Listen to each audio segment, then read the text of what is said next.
So Illinois has become one of the first states to eliminate cash bail. Now, it's part of a new legislation that was related to reforming the Illinois criminal justice system and also increased accountability for police officers and their mandatory use of body cameras among the changes. The governor said that this is a substantial step toward dismantling the systemic racism that plagues our communities, our state, and our nation, and brings us closer to true safety, true fairness, and true justice. He said in the terrible year of the brutal viral pandemic that hurt, he said, black and brown people, disproportionate lawmakers fought to address the pandemic of systemic racism in the wake of the national protest. They said that this bill was also infused with solutions from individuals most directly impacted. He said survivors of domestic violence, survivors of crime, and those who have been detained pre-trial because they are poor.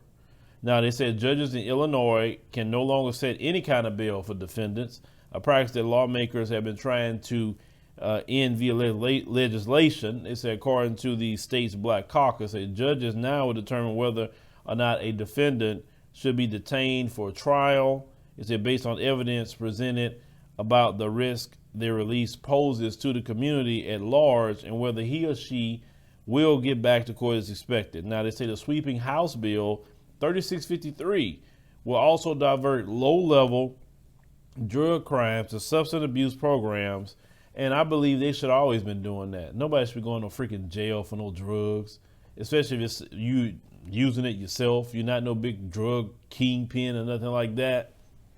No, I mean, send them to rehab. That's a waste of time putting people in jail. They say invest in, officer training. They say mental health and other officer wellness. They also enhance certification. They say procedures. They say for new officers and expand services of victims of crime. Now, they're also saying that this will go into effect on January 2023.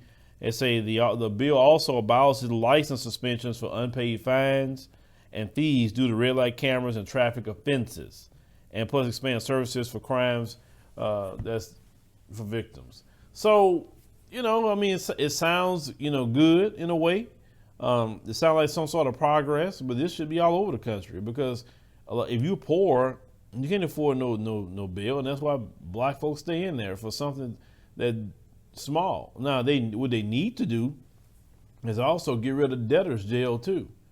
I say if you owe some money, then they just need to, like the IRS would do, seize your stuff and sell it and get the money off of it. That's what they do. You know what I'm saying?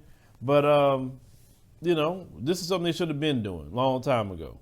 They need to end the private prisons.